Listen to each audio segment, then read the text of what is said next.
This is our third one. And I promise I've been here, guys. I've just been in the background doing all the technical stuff. I've also been interviewing the boys. Yeah. So today we have a special guest. Layla. I recently graduated from Annur school, and right now I'm studying at Alumni Honors College in public health. Okay. So, like, Layla, obviously you've been in Annur for a little bit. You've been in and out and stuff like that, but you graduated from Annur. Yes. So what's, like, now that you've been in UAlbany for, like, a semester, what's the environment like at UAlbany versus Annur? You know, it's funny. Every year, right, I always have a theme, right? And that theme is, like, basically anything. It's a title, my favorite book, poem. But this year I wanted to do something a little bit different. It's actually a shorta. And I'm gonna give you a personal story. And this just happened on a random day. And me and my dad were walking, from home to take him to college, and literally on the block, a lady was crossing the street, and a car literally hit her, and the car just drove off. Oh my gosh! And people that were literally running to her, and all I kept thinking in my head was, "Thank God she didn't have a baby or in a stroller, right?" And my dad, he ended up calling the ambulance, the police, and he was upset because he was like, how does a car just hit someone and just drive off? But at that moment, wallahi, it literally taught me something about how life is short, right? And we think that, tomorrow is just guaranteed or promised. And it brought me back to the theme that I want to talk about, Surah Asr, right? Okay. And it talks about the time, right? And one thing, one lesson that really stood out to me was how different success and significance is, right? There's a hadith where Prophet Muhammad, I'm going to paraphrase, and he said, if you invest in your capital, you'll actually have a profitable return, right? And I've noticed, especially in college now, and I deal with people much older than me. Like, most of my classmates are actually way in their 20s and 30s, and they have children. And one common theme amongst most of them, and I'm not, discriminating or stereotyping, it's materialism. And materialism is a huge thing. And about how competitive we are with titles and just worldly things in the dunya that mean literally nothing. And I've connected with many adults, especially in the MSA, but even beyond the MSA. And they said, oh, I want to be a doctor. I want to be an engineer. I want to be a lawyer. I want to be a teacher, a principal.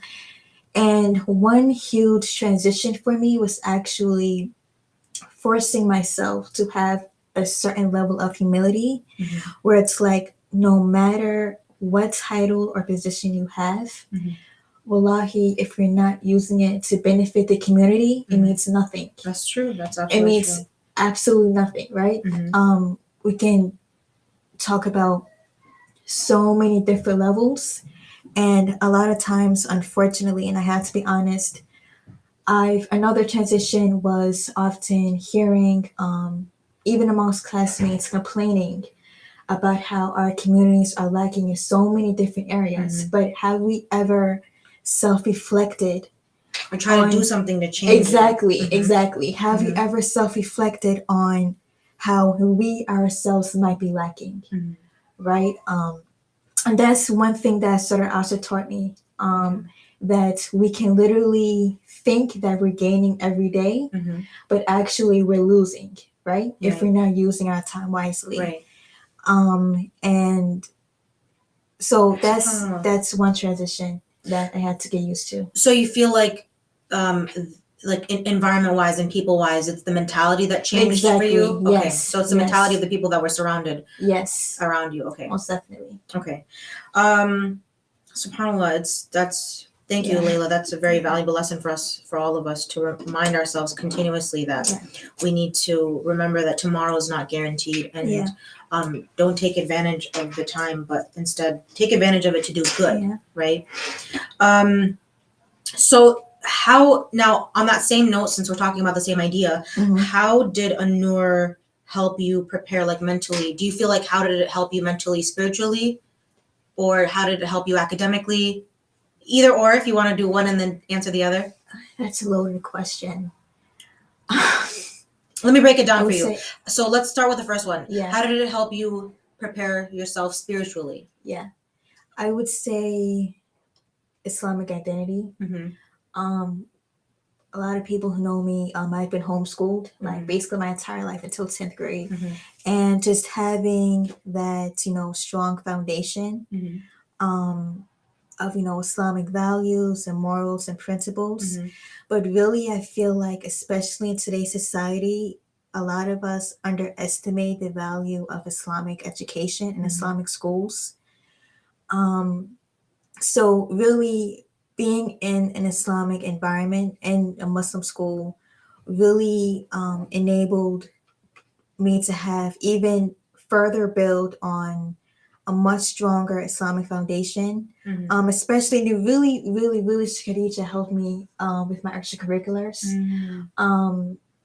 I've been in STEP, and actually one of the biggest achievements for me, I know the office really, they bragged about it a lot last year. It was, I was actually chosen to be an ambassador for the National High School Society of High School Scholars.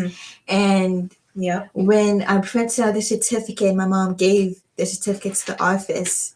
They looked at it and they said, what's really enamoring me is that Annur School is on the map. Because we have so many people in our community who are lost. And going back to sort of answer about the loss, I mean, not loss as in you lost a basketball game, right? Loss as in deep within you're misguided. Most of the time, what's really scary is that we're not even thinking that we're misguided, right? I know in sociology, we have learned about subconscious and conscious, right? And a part of the brain that's the most dangerous, a lot of times, is our subconscious. Where we're not even conscious or aware of our thoughts, but it's really tearing us apart, right? So, this is something that really brought in awareness. So I would say really spiritually, Annur School played a role. To help develop. To develop inside and then the outside. I kind of want to add to that, because like the other day I was sitting with my dad and I was talking about this and I was just like, I truly am grateful to my parents, my mom and my dad, subhanAllah, for sending me. And at the time, going to an Islamic school wasn't the norm, and now it's, now there's so many Muslim schools in so many cities and so many states and stuff like that. So it's slowly becoming the norm. But when I was young, it wasn't the norm. You know what's crazy? I don't mean to cut you off. It's crazy, Khadija, because if I don't say it, I'm going to lose my chain of thought. Brother Suhaib did a business project with us. This was last year. And we had to make an Excel spreadsheet about all the Islamic schools just in the Northeast alone. Right. And it was hundreds. And he was concerned, because I will never forget the day before, he said, I'm concerned about a lot of you guys because some of you did nothing. And I said, this is really important. And when I sat down at the table and I looked up each and every Muslim school, some of them I've never even heard of. And again, going back to the communal factor about, complaining about, materialistic things that can't even benefit us in the long run. But we're forgetting so much of what's really important. And we're wondering, how come our Muslim children are so lost? How come our youth are not on the deen anymore? And of course, it's a reminder for myself and for us both. Right. And, but it's really society at large, right? Mm-hmm. Who's not propagating the correct message of Islam. And most of us are so engrossed in Western media, Mm-hmm. and we're losing the true value of a khalifa, right? Mm-hmm. What is called in Arabic custodianship, Mm-hmm. where now we're losing respect Mm-hmm. for Islamic teachers and Islamic educators, Mm-hmm. right? Mm-hmm. Absolutely. Yeah, so that's really important. Yeah, like Muhammad Mustafa in the last podcast, he was saying that like people sometimes when they finish high school or in high school and college, they're like, "Oh, I'm gonna go find myself." Yeah, But really, we already know who we we are. already know who we We're are. Muslims and we have a purpose and stuff like that. Yeah. And so what we're supposed to be doing is we're supposed to be fulfilling our duties. Right, and You we're know? chasing after the wrong things. Exactly. You know, on the commercials, where have you ever seen a kid chasing after his cat or dog or Mhm, pet, and a cat or dog or animal is running away from the kid? Mhm. It's like when we're chasing the wrong things, or we're chasing the dunya. Mhm. The more we chase it, the more it runs away from you. Mhm. Like wallahi, and Exactly. you'll never catch up. And you never exactly. Yeah. Subhanallah. So I know you mentioned a little bit about how Annur prepared you mentally. Yeah. Sorry, I keep saying mentally, spiritually and academically. Yeah. But you know, like with the time that you spent at Annur, I'm sure that there's some things that you miss about Annur. Yes, a lot. That's why I keep coming. If you look in my phone, Mm-hmm. most of the messages are frequently from the office. They are the people I speak to the most. Mm-hmm. And I mean, from Brother Suhaib, Sister Maha, especially Sister Yasmin, Sister Caitlin, those people I stay connected to. And I can go down the list of how much they've contributed to just not only the school, but to the community at large and each individual kid. And really, Annur taught me so much about what true family means.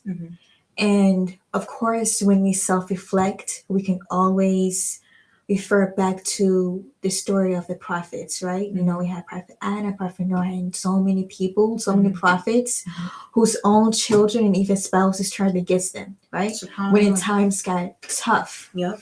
But subhanAllah, when I first came to Annur, I remember I sat in the back always. The office still makes fun of me. They're like, you came out of your shell, right? But really, I sat in the back. I was so not disconnected, but really in my own world, right? And like what you said, Khadija, about trying to find yourself. Yep. At that moment in 10th grade, I was trying to find who I really was, not necessarily trying to fit in, but really trying to fit in with myself. Figure out who you are. Who I was on the inside, and really spending time, especially last year, every day, being in the office, and talking all the time and just expressing myself. Right. Really opened the door for just so much connection. And I remember a funny story. I used to help out sometimes, like substituting, things like that. And I have a habit of scaring people. Like I'll just be walking around a corner, and then I won't see the other person coming. I'll just jump. She just scared me, by the way. She walked in, and I was like, "Oh, okay." But I was walking the corner and in one of the halls, and I did not see Stemaha coming toward me, and I literally jumped, and I was holding a cup of water in my hand, and it spilled. And Sister Maha, she hit me. She was like, "You always scare us," but really, it's one thing Annur really brought out was being myself and helping me come out of my shell. And Brother Suhaib really, especially for the school, that's a lot. And you've grown. Yes, and just all the reflections he's had us write. I mean, believe me, there are some days it was like another reflection, another paper, another assignment, and he will give us until the end of class to write like 3 pages. But me, I would always write more, which added sometimes more stress because I'm like, okay, I know I have to do this, but I also have to write more. So I'm just constantly going above and beyond.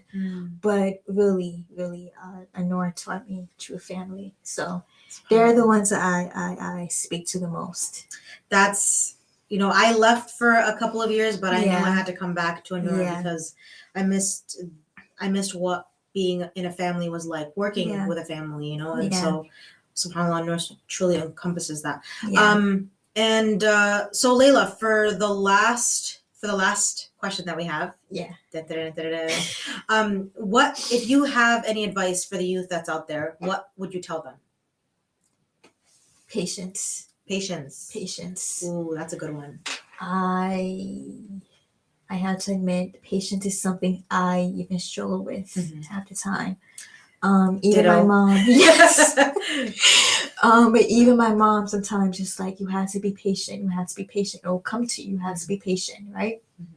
She always tells me, like, I have a sign on my board that says "Trust the process" that my mom wrote, and your mom speaking facts. Yeah, tell me about it.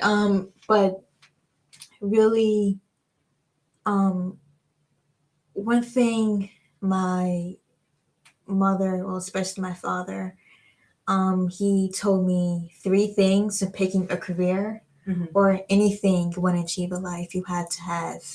He always says this: if you can't hit a curveball, then there's no point, and you have to figure out or reroute your direction. So being patient with not only your decisions, but first and foremost within yourself. Because if you're not patient with yourself, or if you don't trust yourself, how can you really expect to trust anything outside of yourself, right? Exactly.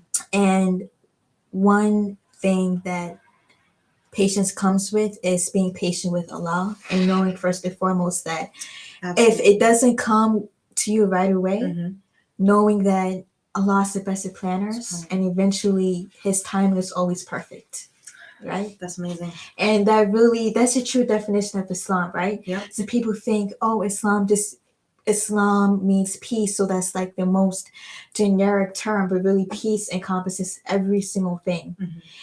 Peace of mind, peace of heart, peace of, spirituality, peace of physical being, everything, and knowing and trusting that there's a higher being, and that there's a higher being really puts peace and faith in yourself, and understanding that I really don't know anything.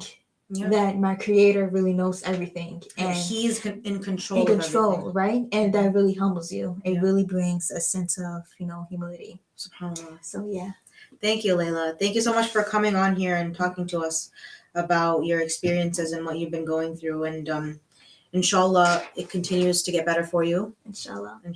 Thank you. You're welcome. Thank you.